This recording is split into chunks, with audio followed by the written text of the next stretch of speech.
Pessoal, nessa segunda gravação que eu comentei com vocês, eu ia falar apenas dos princípios da ótica geométrica, os princípios de propagação dos raios. Isso é o princípio da independência, o princípio da reversibilidade e o princípio da linearidade. E aí nós vamos falar um pouquinho como é que se calcula sombras, penumbras, como é que ocorrem os eclipses e o funcionamento da câmera escura que eu pedi para vocês fazerem como experimento na semana passada. Começando, então, pelo princípio da linearidade, tá? Um raio de luz sempre se propaga em linha reta. Aqui eu tenho um feixe de luz cilíndrico, mostrando que ele vai em linha reta. E aqui eu tenho um pequeno videozinho, tá? Onde, nesse vídeo, foram desenhados dois pontos, um ponto aqui do lado esquerdo, um ponto aqui do lado direito. E aqui eu vou ter um pequeno feixe de luz vermelho que vai passar por esses dois pontos. Então, quando eu olho o feixe de luz vermelho, eu observo que ele passa pelos dois pontos de maneira que ele se propaga em linha reta, tá? O fato da luz se propagar em linha reta permite a formação das sombras. Então, aqui eu tô com uma situação onde eu tenho uma fonte de luz pontiforme. Eu vou falar na existência da sombra, apenas sombra, sem penumbra, quando a fonte de luz tiver dimensão desprezível. Então, aqui eu tenho um pontinho luminoso que está emitindo luz para todos os lados, um objeto opaco, isso é, que não permite que a luz atravesse ele, ou por reflexão, ou porque ele absorve essa luz. E aqui nós temos o que nós chamamos em física de anteparo. Anteparo nada mais é do que uma parede, uma superfície na qual eu vou observar o fenômeno óptico da sombra ou da penumbra. Para eu desenhar a sombra desse corpo, desse objeto C, o que eu fiz nessa figura? Eu peguei 4 raios de luz provenientes da fonte, passando por cada um dos vértices desse corpo, que é um quadrado. A luz se propaga em linha reta, então o raio de luz que atingiu o primeiro vértice aqui na parte superior, continuou em linha reta até atingir a parede. O outro raio de luz que passou por esse outro vértice, também da parte superior, se propagando em linha reta, atingiu a parede. Eu tenho um raio de luz lá atrás, passando pelo meu terceiro vértice e atingindo a parede. E eu tenho um raio de luz aqui embaixo, passando pelo quarto vértice aqui na frente, também atingindo a parede. O que eu observo? Que o corpo é quadrado, e a sombra projetada nessa parede também é quadrada. Eu consigo fazer essa análise aí tridimensional. Porém, tanto faz o corpo ser quadrado quanto o corpo ser circular, a figura que eu tenho só vai me mostrar que a sombra corresponde aqui ao formato do meu objeto. Sempre que eu for fazer exercícios que envolvam cálculo de sombra, eu vou evitar o desenho tridimensional. Eu vou fazer uma planificação desse desenho. Tá? Eu vou considerar algo bidimensional. Então, essa minha representação do quadrado, vista lateralmente, planificada, ficou deste jeito aqui do lado direito. Fonte pontual, minha luz está aqui. Aqui está o meu objeto visto lateralmente, aqui está o anteparo visto lateralmente. Peguei 2 raios de luz, um que passa pela parte superior do meu objeto, outro que passa pela parte inferior, sempre passando na borda, até atingir a parede, tá? Reparem que vai formar um cone, né? Aqui nessa minha figura, aqui é uma pirâmide, na verdade, de base quadrada. Aqui eu vou ter 2 triângulos, um triângulo pequenininho e um triângulo maior, e esses triângulos têm os mesmos ângulos internos. São triângulos que são semelhantes. E aí, eu vou trabalhar com semelhanças de triângulos quando eu for resolver exercícios com sombra. Tanto faz o objeto ser quadrado quanto o objeto ser circular. Vejam a planificação desse objeto que tinha formato circular. Por semelhança de triângulo, vejam como eu calcularia o tamanho dessa sombra.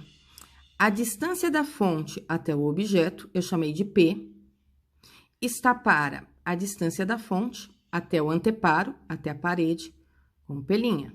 Então, P está para a pelinha, assim como a dimensão O do meu objeto está para a dimensão O da sombra desse objeto. P está para P', assim como O está para S. E aí, eu resolvo qualquer exercício que envolva sombra. E se a fonte não for pontiforme? Se a fonte for uma fonte extensa. Se a fonte for uma fonte extensa, o que é que nós vamos fazer? Da fonte, nós vamos pegar duas extremidades, a extremidade A, superior, e a extremidade B, inferior.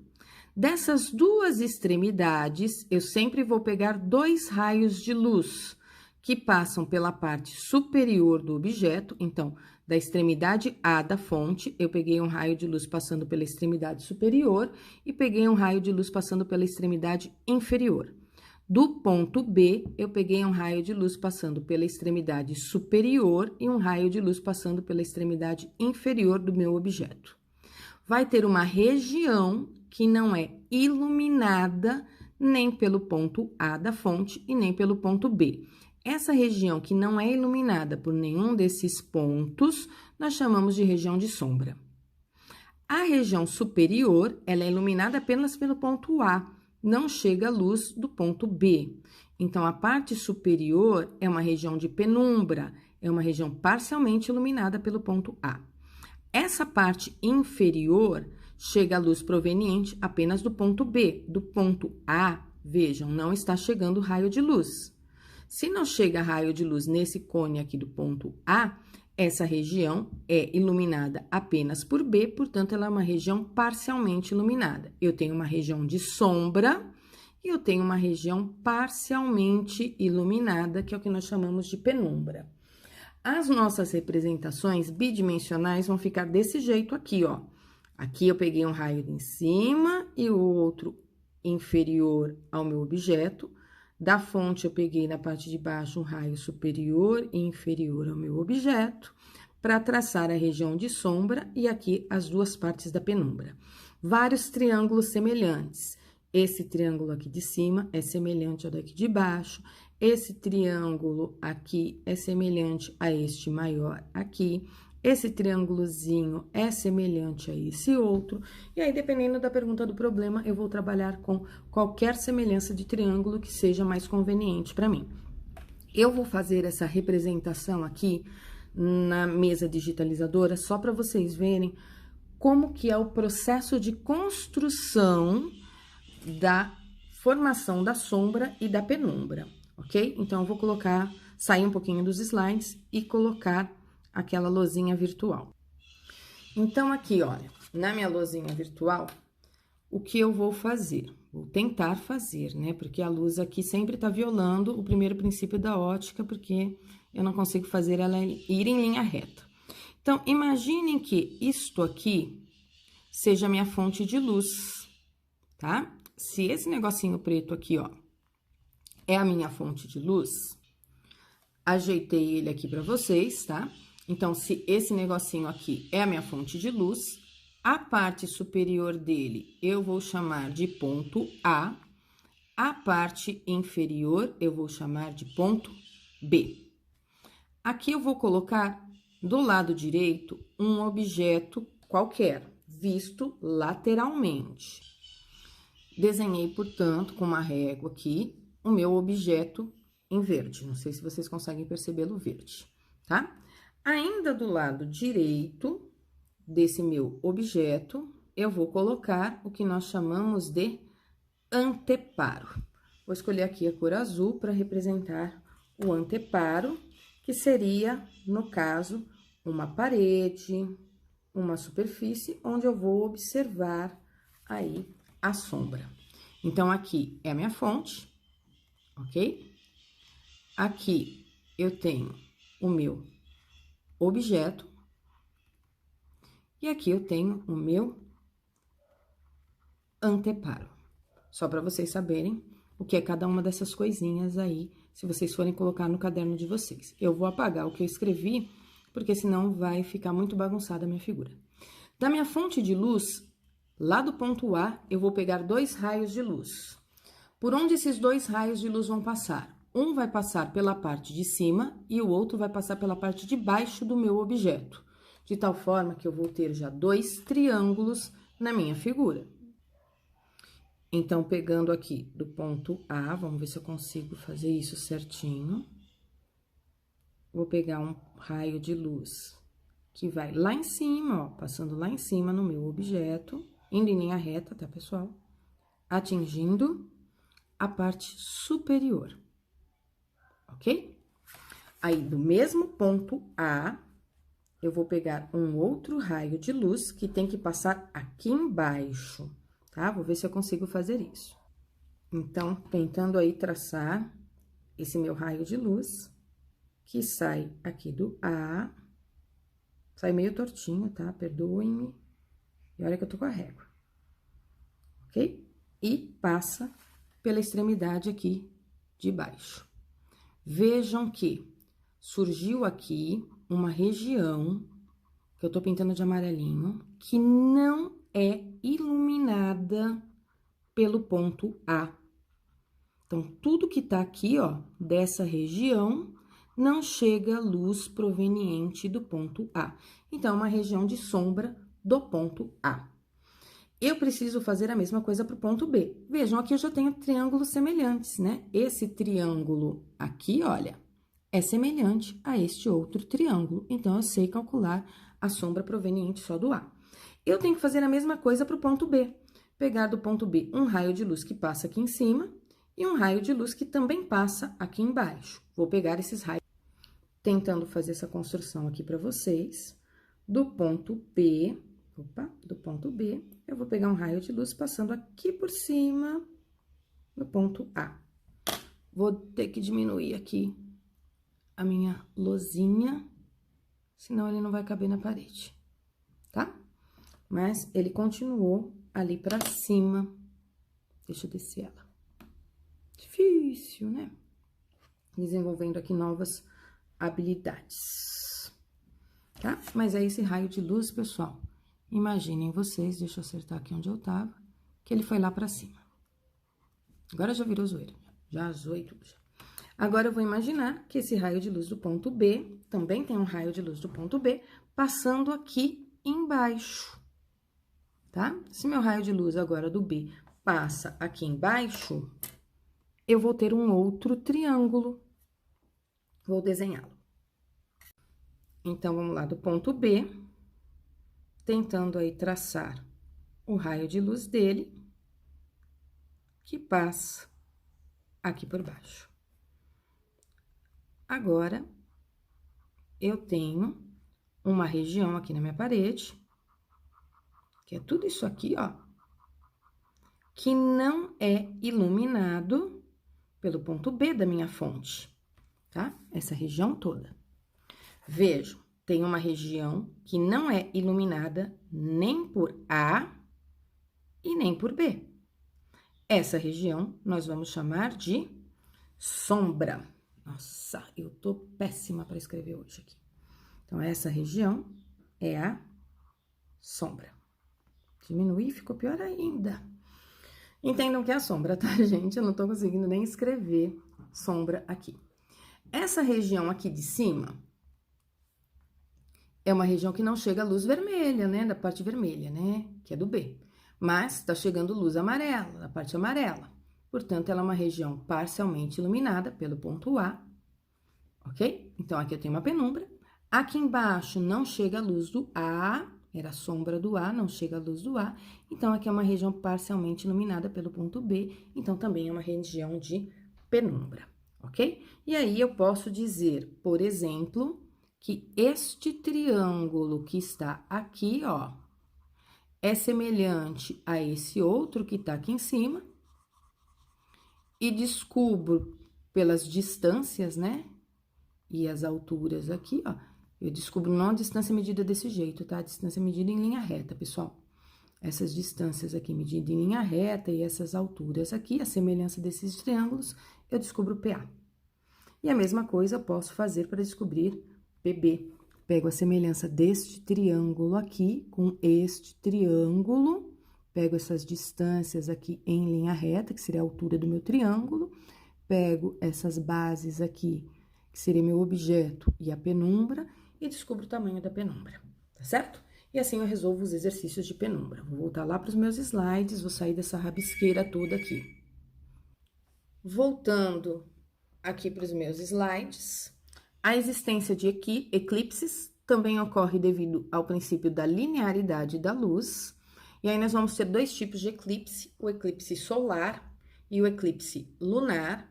E cada um desses eclipses vai depender da posição onde se encontra a Terra, a Lua e o Sol. Aqui eu tenho um videozinho, né, que mostra o Sol, aqui tá a Terra, aqui tá a Lua.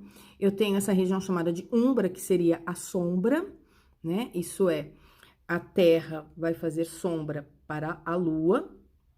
E eu tenho uma região aqui que eles chamam também de penumbra, que é onde eu vejo os eclipses parciais, tá? Então, aqui eu tenho um videozinho mostrando mais ou menos o que acontece nesse simulador de eclipse. Tenho aí minhas semelhanças de triângulos para serem trabalhadas em cada um deles. Nessa outra situação, vejam o que está acontecendo. Tem o Sol, tem a Terra e tem a Lua. Agora, a Lua é que está entre a Terra e o Sol, então a Lua vai tampar o Sol. Nesta região aqui, as pessoas não veem o Sol, é um eclipse solar, né? E tem aí uma região onde as pessoas vão ver apenas uma parte do Sol, que é a região de penumbra, que seria, portanto, um eclipse do tipo parcial. Deixa eu voltar aqui no eclipse para vocês verem a região de penumbra, tá? Aqui eu tenho quem está nessa posição da Terra, vê um eclipse parcial do Sol. Quem está naquela outra região, vê o eclipse total, ok? A câmera escura de orifício, como é que ela funciona? Do mesmo jeito que uma máquina fotográfica, do mesmo jeito que o nosso olho. Então, eu tenho uma caixinha, eu fiz um orifício, coloquei aqui um objeto. Esse objeto emite luz para todos os lados, mas eu trabalho com as duas extremidades. A extremidade superior eu chamei de A, a extremidade inferior eu chamei de B. Peguei dois raios de luz específicos, um saindo de A, passando pelo buraquinho que foi feito na caixa escura e seguindo em linha reta até atingir a profundidade total da caixa. Aqui eu tenho o ponto B, onde eu peguei um raio de luz indo em linha reta, passando pelo orifício e atingindo lá a profundidade do outro lado ali da caixa.